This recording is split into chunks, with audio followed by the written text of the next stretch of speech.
That style, by the way, has been largely misinterpreted. Everybody said that all the actors spoke in a monotone, and that is not true. What Jack said was, do not project. Don't act. Yes, well, in effect, yes, but acting in the sense of be real. Projecting a performance. You had a great deal of scope in the way you played the character as long as it didn't become too large. Yeah, That was all. It didn't seem like And acting. he drove a merciless pace. His TV scripts had about 50% more material in them than the average TV show of the same length. You had to play in the same key that he played in, or you looked like an absolute ham, you know? Actually, he would deny this, but I believe that he was doing the same thing as the actor's studio, only in radio in those days. I don't think it carried over in the television shows, but I do think in those early days in radio, he was going for absolute truth, and it was right after the war, and people wanted absolute truth. KMA 907, Sacramento Police. Unit 99, are you in the clear? Unit 99 to KMA 907. Unit 99, Sergeant Meredith, 909, in service, on the air. This is Sergeant Dan Meredith of Unit 99 at Headquarters, Police Department, City of Sacramento, California. My detail is to ride in Unit 99, our tape recorder-equipped radio car, and to respond whenever the dispatcher transmits a signal to one of our other units on duty somewhere in the city. Unit 99 first aired over ABC's KFBK Sacramento on August 23, 1957.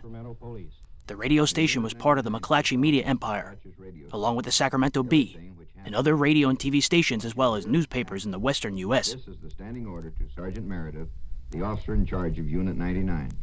Get it on the spot while it's going on. The show was born from Jack Webb's Dragnet mode of realistic police portrayals, then furthered by shows like Night Watch, which removed the script, followed actual officers, and made the drama real. Tony Kester directed the show under the auspices of the Sacramento Police Department.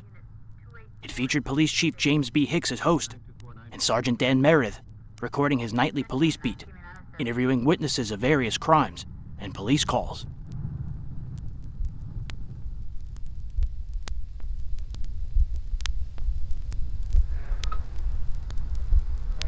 Fox and Oaks, I just got a 924 to come up to the Detective Bureau. Yes, we have received a call from the Sheriff's Office, and they have a woman over there who claims she was molested today by 4 men. And she claims she tied up with them this afternoon in a bar in Skid Row. They got in a car and drove out, and they held up someplace. She doesn't know where. She's not familiar with the town. She's only been here a short time. After they held up this place, where they took her out to a house out in the north area, and 4 of them proceeded to rape her, so she says. And she was down in the basement of this place where they attacked her, and when she had an opportunity, she jumped out the window and ran next door to a neighbor's house and got a hold of the Sheriff's Office, and they in turn contacted us due to the fact that we had a robbery this afternoon at the Delta Club. That's on 25th and J? 25th and J. I see you have some mug pictures here. Are these some of the suspects? Yeah, and talking to the girl and showed her a group of mug pictures, and she picks out, there's 3 men in this group of pictures that were with her this afternoon, according to her. Mm-hmm. We'll have to check further. We're going out now to talk to the victim to show him these pictures, to see if he can identify him. No, we'll go with you. Good deal.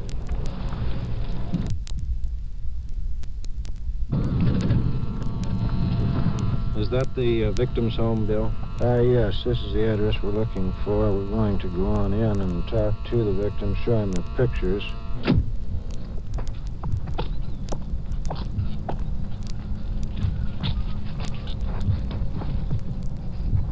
Looks like nobody's here. I talked to the gentleman on the phone, and I repeated the address. He said, yes, it is. There's some paper on the front steps here, as if nobody has been here for a few days.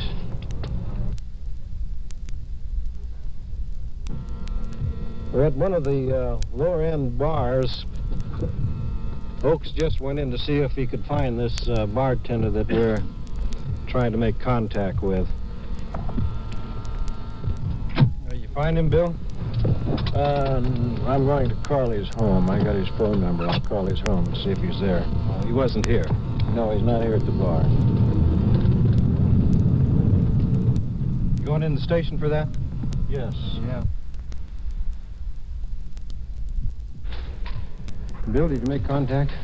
No, there's nobody home at the phone number that I called. This is getting to be quite a chase. Well, this is the type of business we're in, chasing. Where are you going now? We're going out into the north area and trying to locate the woman's purse that she lost out there and talk to the people. Or where this... Trying to verify the story of the men, the story on her story to us on the attack, and... We're out in the north area, meeting two sheriff's cars. Captain Munisich, George Munisich, and one of the patrol cars are out here. We're going to line up something in the area where the attack took place and at the hangout of these suspects. She claims that she drove the car on the stick-up this afternoon. What time was the stick-up? 4 to 4. 4 to, yeah, 3:45. She said it was 5 or 5:30. That was the house next door to the one that she jumped out of. 1809, and we picked her up at 1801. Yeah. She picked out 3 men out of a group of pictures we had and said they were the men. Well, we know 2 of them are in Stockton State Hospital. We had it verified. We called Stockton. The only thing you can't discount her story because, by God, she... Huh? Not completely. That's what I say, because the gal, you can on the men now. I mean, if this guy picked her up and took her out there, why... Well, I'm to the place now where I don't believe it was 4 men, and I don't think she was raped. I think what we ought to do is go over there and see if there's a basement. I think she's giving us a bunch of... The thing is, I don't think you can discount it all together, because some of the stuff she says is true. I mean, we've checked is true. One thing that makes me believe she comes up with this picture as the guy that... One of the guys was with her. All right, the victim in the robbery, he looks the same guy and says it resembles the guy. He said, that's not him, but he says he's got all these features. Well, I mean, you got a little bit there to hang your hat on. So I don't think we can discount it. I think we ought to go over and talk to those people anyhow and see what... You want to go with us, George? Sure. I'll go with you. We don't need the boys. No. My name is Munisich. I'm with the Sheriff's Office, and these are officers from the Sacramento Police Department.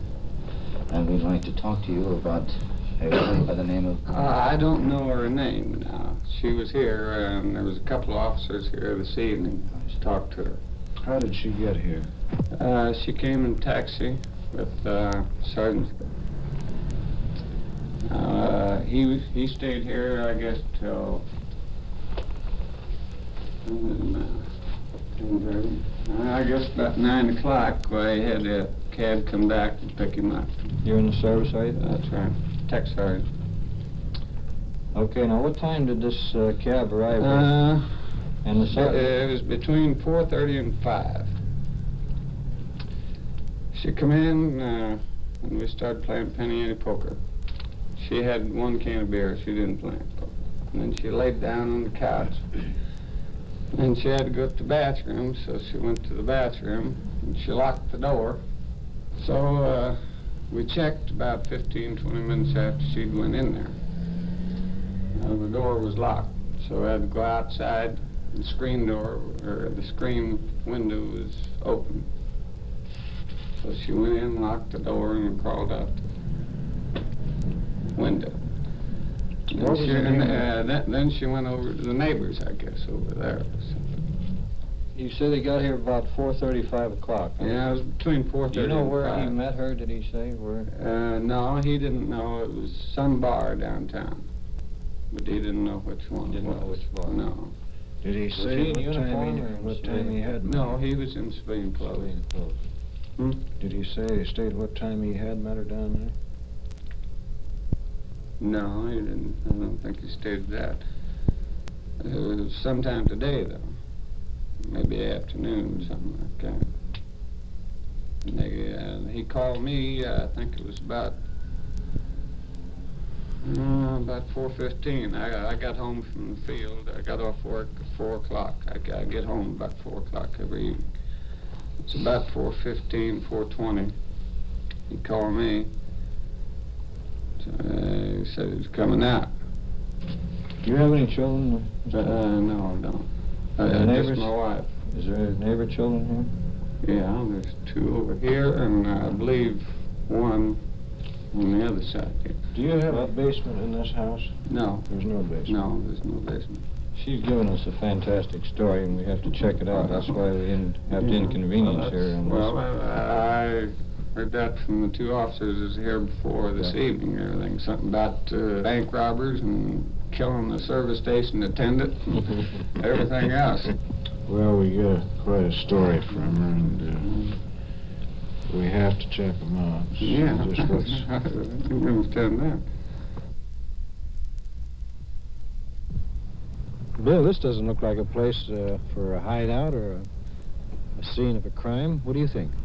No, it doesn't, Dan. It's a residential area, and there are nice people live out here. The story that the girl gives us apparently is just a figment of her imagination more than anything else. Are you going back in the station now and have another talk with her? Yes, we're going to talk to her again as soon as we get into the station, as soon as we can leave here. And we'll also try and contact the bartender that was in one of the bars that she was supposed to have been in.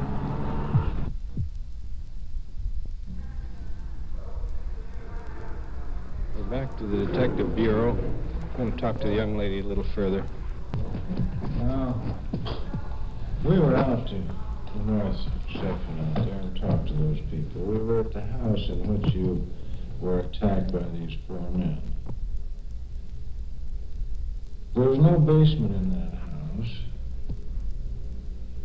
We saw where you went out the bathroom window. We know that you went out the bathroom window because they told us that you went out the bathroom window. We were at the house next door and talked to the people there, and she said that you did come in the house and that you asked her to call the police, which she did. Now, who was the sergeant that you went out there with in the cab? Is that what they told you? Well, they were there. Unit 99 ran until June 13th, 1958. And there's no, I think somebody is, and I think it's you. No, I'm not giving you no. And the woman out there at that particular house that you're supposed to have been raped by these 4 men does not have any children.